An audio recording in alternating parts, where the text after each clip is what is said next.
एक बार द्रौपदी ने द्वारिकानाथ से कहा कि जिस समय मेरा चीरहरण हो रहा था आपने आने में बहुत देर कर दी, आपने आने में बहुत विलंब किया। मैं कितनी अधीर हो रही थी, व्याकुल हो रही थी। उस समय श्री कृष्ण ने कहा, बहन मैंने आने में देर नहीं की, तूने बुलाने में देर कर दी।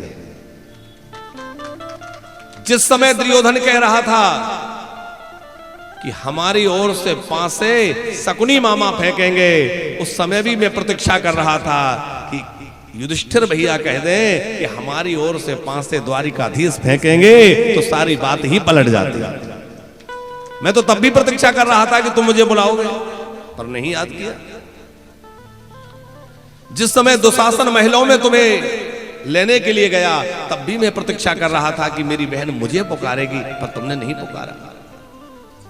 मैं तो तब भी तुम्हारी प्रतीक्षा कर रहा था कि जब वो तुम्हारे केस पकड़कर भरी सभा में खींच लाया तो मुझे लगा मेरी बहन मुझे बुलाएगी, पर उस समय भी तुम्हें अपने पतियों पर भरोसा था। 5-5 पति मेरे पांडव हैं।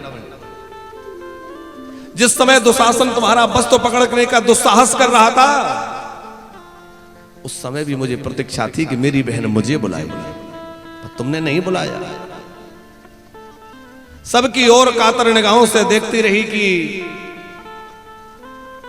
पितामह भीष्म मेरी रक्षा करेंगे, द्रोणाचार्य रक्षा करेंगे, महाराज धृतराष्ट्र रक्षा करेंगे। जब किसी ने रक्षा नहीं की और जब तुम्हें अपने बल पर भी भरोसा नहीं रहा, अपने हाथ से भी साड़ी छूट गई, तब तुमने मुझे बुलाया। और तुमने बुलाने में देर भले ही की हो, पर मैंने आने में देर नहीं की। जैसे ही मेरा नाम लिया तो मैं दौड़ पड़ा, दौड़ कर आ गया।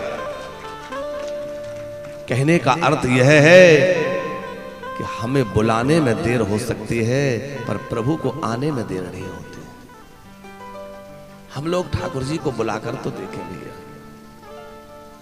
जितना भरोसा हम अपने बल पर करते हैं, जितना भरोसा संसार पर करते हैं, उससे 10 भी थोड़ा सा भी भगवान पर कर लें तो भगवान हमारी रक्षा के लिए तत्पर रहते हैं। श्री कृष्ण गीता में अर्जुन से कह रहे हैं